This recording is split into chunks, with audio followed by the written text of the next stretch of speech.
Welcome back to the Dzjie Foils channel. As you can see, I made another 3D printed board. In this video I'm gonna show you how I made it. Stay tuned. Last year I released this video where I showed you how I made my first 3D printed board. I printed all the parts with a very old Prusa printer. I glued them together with epoxy glue and then laminated the board with some help of my girlfriend. On the first serve the board took in some water because there were very tiny holes around the fin boxes that I didn't notice. So I had to drain all the water out and then fix the board again. I never surfed it after I fixed the board. I'm planning on bringing it to a surf trip in Brittany in a few weeks, so hopefully I will surf it again together with this new one this video is gonna be about. So let's talk about the beginning of this new board. After I released the video of the first 3D printed board, the designer of the 3D files reached out to me and asked me if I wanted to make another board. Of course I immediately said yes, and lots of email conversation followed. I wanted to build a very small fish this time, so I went to the AkuShaper program to design my own board. It's very easy to design your own board with this software because it lets you select a template to start from, and then you can add an image that you want to alter your outline to. I based the outline on one of the Machado boards, I think it's the 2 fish, and then I shortened it a lot because I like to surf short fishes. After the outline is done, I shape the concave in the board and alter the rails to my likings. It all works really easy and intuitive with the AkuShaper program. I really recommend it for people who want to start 3D designing their own surfboards. You can use a 3D file to send it to a local shaper with a CNC machine, and a machine like this poops out a fresh new blank in no time. But we didn't do that. I sent my 3D file to Laurent, and Laurent made this sick hexagon hollowed out shape. Laurent added a hole for a leash plug and a perfect fitting hole for some future fin boxes. He cut this file into tiny pieces so that they can fit my 3D printer, and then I had to print them all out. In the meantime I bought a new printer. I bought the Bambu Lab X1 Carbon, so I now have 2 printers that I can set to work. This time I used ASA infused with carbon fiber to print all the pieces. I added a raft on the bottom side of the part because the part isn't flat at any point, so this prevents some hoovering layers that can't be printed nicely. I used some support for the overhangs of the hollowed out ribs and painted my own support places. You have to set the supports to manual and 3 option to save as much filament as possible. Now it's time to actually get on with this video and start the printing and assembling process. So let's go!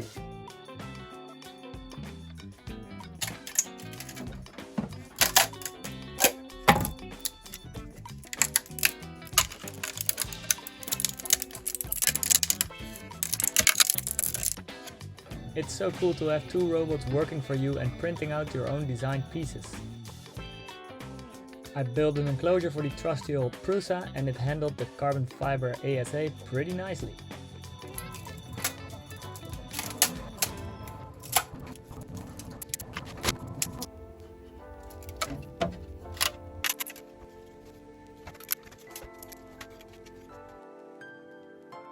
I'm really happy with the strength, so I'm positive this board is gonna turn out nicely. This ASA carbon fiber is also pretty light. In 30 minutes the last part will be printed. Very excited to make this new 3D printed board. Hopefully it does better than the last one. Look at this beauty.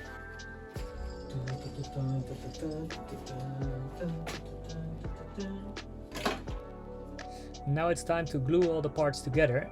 Laurent also told me to look into acetone as a glue, and it turns out after some googling that it's really easy to make your own glue with some support pieces and some acetone in a glass cup. This made the gluing process really fast and really easy.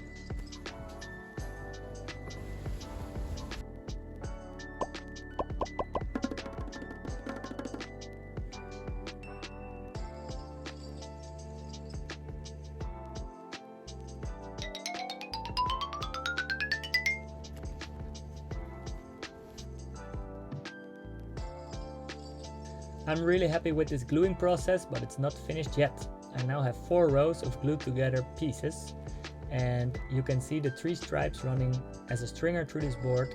Those are not glued together yet because I'm gonna add some carbon fiber in between. I started with some heavy sandpaper to make sure that the epoxy and the carbon fiber will adhere to these plastic parts.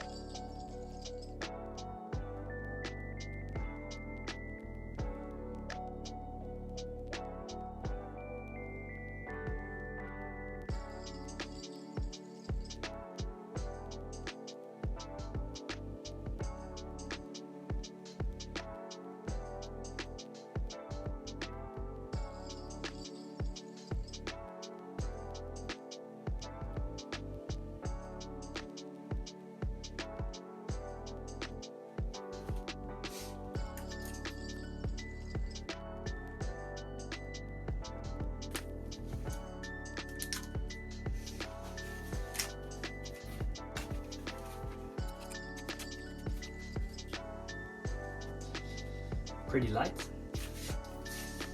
So I'm gonna trim this down, adding leash plug and glue in the fin boxes. And then we're gonna see how heavy the frame is.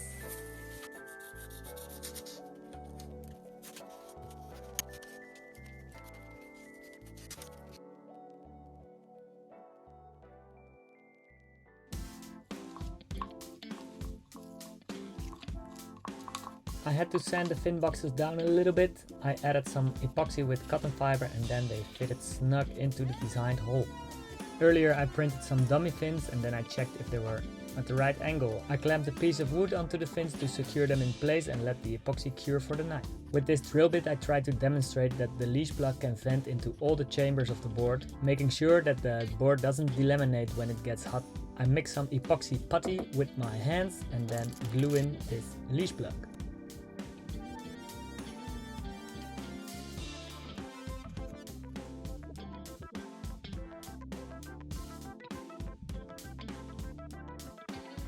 I make sure that the leash plug is placed straight into the board just for the looks, and then I add some black epoxy to it to mask the ugly epoxy putty. Laurent designed some holes to vent this board all the way to the leash plug, but my carbon fiber job covered the holes up, so I have to drill them open again.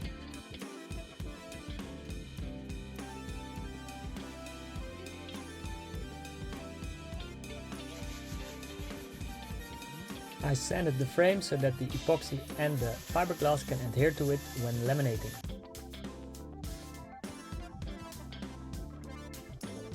.1 kilograms approximately, with a leash plug and with some future fin boxes. Now it's time for the lamination process. I prepped the board like I would do on a normal surfboard plank with some tape around the edges.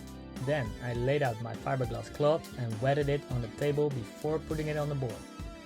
I made sure I stroked out all the excess epoxy with my squeegee and then my girlfriend and I lifted it onto the board. I started with a 4-ounce layer of fiberglass and I made sure that it was pretty tightly wrapped around the frame.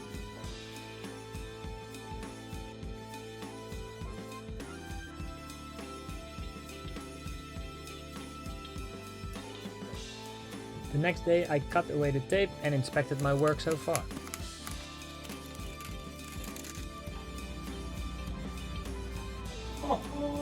What's that?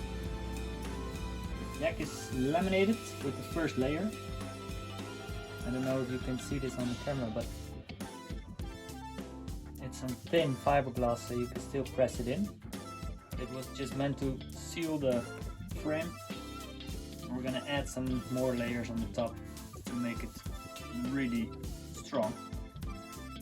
Now I'm gonna focus on the fin boxes because there's a ridge right here. Because the deck has a lot of double concave, so the fin box can't be in without any ridges. But this can't be glass because I have to go down and then probably air will start seeping into these fiberglass laminations. So I'm gonna fill this up with micro balloons to make it one smooth finish, and then I can glass it. The next day I come back with the sander to sand it all smooth with the rest of the board. I also do some sanding on the fiberglass that wraps around the rail. Then it's time to repeat the laminating process I did in the first time, but then with 6 ounces of fiberglass.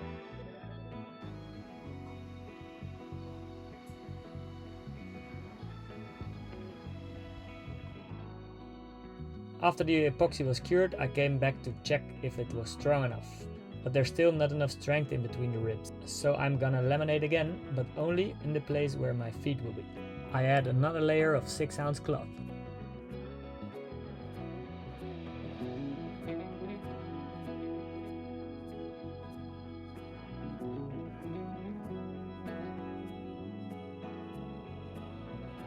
Now it's time to prep the board for the lamination of the bottom side. I repeated the same process as I did on the deck. First I started with a 4-ounce layer of fiberglass cloth. I cut away the tape, then I did a 6-ounce layer, and then I left it like this because I think this is plenty strong for the bottom of the board.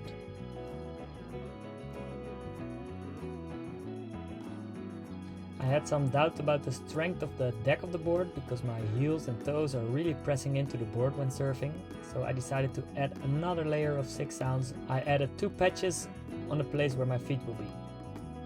I do now have a combined strength of 22 ounces of fiberglass underneath my feet. I sanded down the edges of the last fiberglass layer and prepared the board for the first coat of epoxy. This layer of epoxy is called a sand coat. The day after, I turned the board around and did the bottom side of the board as well. I took the board outside and used 240 grit.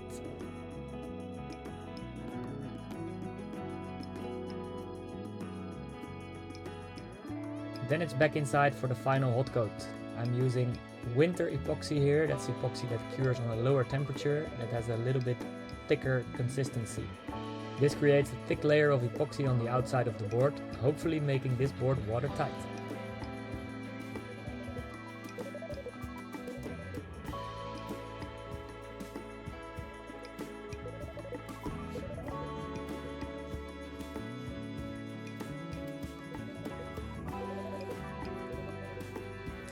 Now it's time to remove the tape and do a final sanding with some very fine sandpaper. I used 400 grit to smooth out the surface.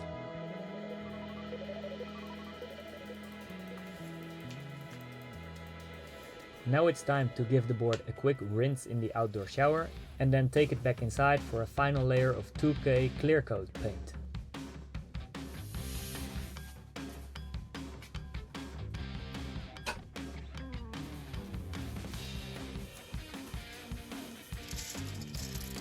I 3D printed this handy spray can attachment. I can really recommend this one because you don't get paint on your fingers while pressing this button.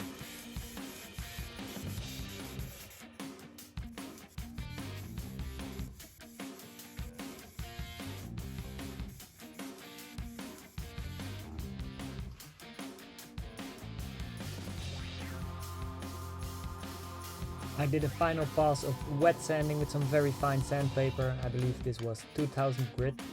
And then I did a quick polish with the polishing machine to make this board shiny and smooth as butter. I put in the pin box screws and then took it outside to show you the final product. The looks of this board are amazing. It looks really fast and agile, but I hope it serves as well as it looks. Let's find out. This board is way too beautiful to add wax to the deck, so I hit up the guys from Van der Waal and they sent me a fresh package of hexagons for grip on the deck. The board is now really ready to hit the water, but if you live in the Netherlands, there's almost no waves, only with some storms and stuff. So this was in the middle of summer, so I had to wait a very long time to take this board into the sea. A few weeks later I finally got the chance to test this board out. Before I went into the water I put the board on a scale to see how heavy it was. The board turns out to be around 4.3 kilos. A little bit too heavy for my liking, but let's see how it performs. I tested this board on a shitty wind swell with some very heavy currents, so I had to take 2 waves and then run back to stay in front of the camera.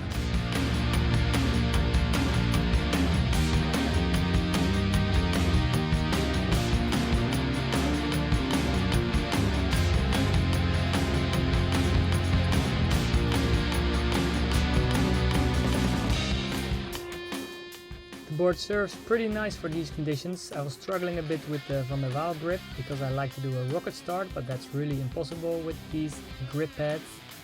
But once I was pedaled into the wave and up and riding, it performed pretty nice. You can see I'm making some speed here, doing a very small turn. I have to test it some more in some better conditions and update you guys soon. For now, thanks for watching and don't forget to like this video and subscribe to my channel.